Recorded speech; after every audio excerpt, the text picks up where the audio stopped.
Son tantos que es muy difícil responder de manera breve.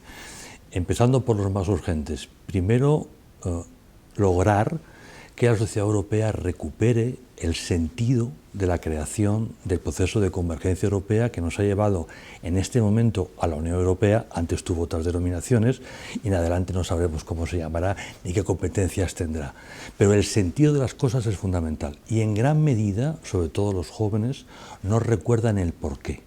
De ahí que se tenga una idea un tanto institucional, mecanicista, instrumental de lo que es la Unión Europea. La Unión Europea es mucho más que una red de instituciones que resuelven problemas. Es de verdad la gran apuesta para ser europeo, es decir, para ser español o ser francés o ser alemán, en la segunda mitad del siglo XX y, cómo no, durante el siglo XXI.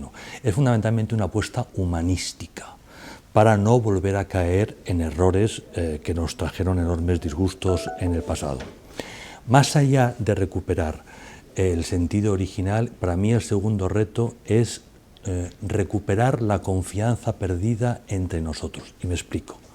En estos momentos, uno de los temas más delicados que tenemos es el pleno desarrollo de la política monetaria y económica. En un momento determinado y a partir de un mercado casi único decidimos tener una moneda común. Bien, para poder gobernar de manera eficaz esa moneda, necesitamos avanzar en el gobierno económico. Pero ese avance no es posible si no confiamos los unos en los otros. Y esa confianza se basa en que cada uno cumpla con sus obligaciones. Si un país se pasa en su nivel de deuda, si un país se siente cómodo en el déficit, inevitablemente va a generar desconfianza en los demás. O recuperamos la confianza, o nos fiamos los unos en los otros porque todos estamos comprometidos en cumplir con nuestras obligaciones, o si no, difícilmente ese pilar actual que es la política monetaria y económica no se va a desarrollar y por tanto seguiremos teniendo un mal gobierno de lo económico y en la siguiente crisis volveremos a tener problemas y serán mayores porque venimos acumulando una mochila de deuda que nos va a complicar enormemente los temas. Un tercer reto es asumir lo que para Europa quiere decir globalización. La globalización básicamente es que el mundo se ha convertido en un patio de vecindad, que todo está conectado, que todo nos afecta. Los Estados europeos no tenemos tamaño crítico para ser actores en un mundo global. En el caso de España, y centrándonos en el mundo de la empresa, hemos vivido unas décadas donde veíamos cómo las empresas primero llegaban a acuerdos de colaboración y luego se fusionaban. Recordemos el número de bancos que había antes y el número de bancos que hay ahora.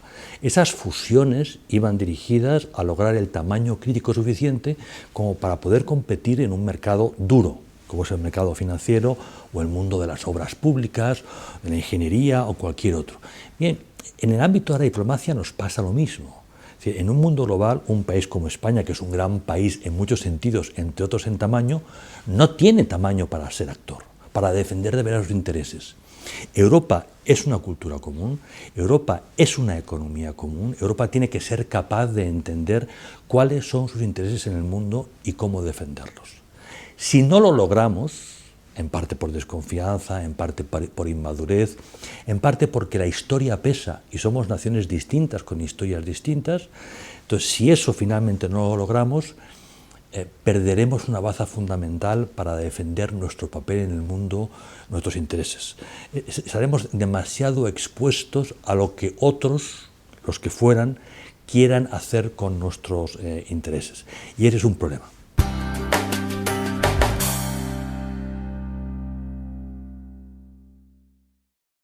El primer reto de España es saber quién es a la altura del siglo XXI. El principal problema que tiene hoy España es un problema de identidad. O sea, los españoles no tenemos muy claro qué somos, ni siquiera si queremos ser españoles. Cuando un país no sabe muy bien quién es, difícilmente puede jugar un papel en la Unión Europea. Primero hay que resolver los problemas de casa y después ya saldremos de casa para defender nuestros intereses. España es uno de los países más grandes de la Unión Europea. España es uno de los países que tiene una historia más importante. España es un país que tiene un potencial particularmente importante por sus, digamos, tres dimensiones: la dimensión europea, la dimensión iberoamericana y la dimensión árabe, o si se prefiere magrebí, por reducirlo a un entorno más concreto.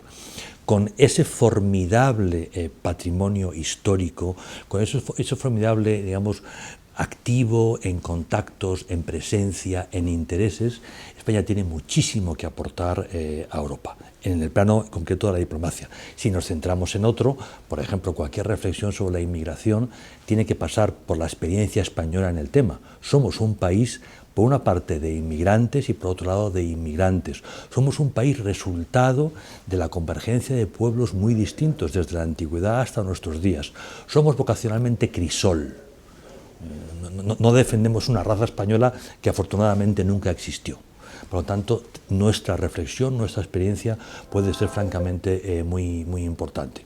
En el plano económico somos la economía más dinámica, no la más importante, pero sí la que más crece, y desde luego somos un país donde la innovación, donde el emprendimiento está profundamente arraigado entre nosotros, y por lo tanto somos también una referencia en ese plano.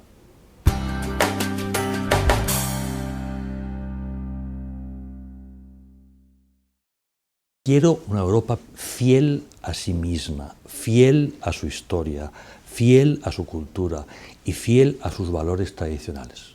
Porque el futuro depende de lo arraigado que esté todo eso entre nosotros.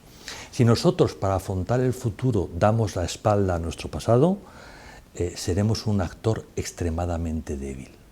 Solo si tenemos raíces muy profundas, si asumimos, reconocemos y valoramos nuestra historia, seremos un actor fuerte, un actor capaz de enfrentarse a los, por otro lado, espectaculares retos que nos vamos a encontrar pronto, en los próximos 15-20 años, cuando la cuarta revolución industrial esté ya mucho más desarrollada de lo que está ahora.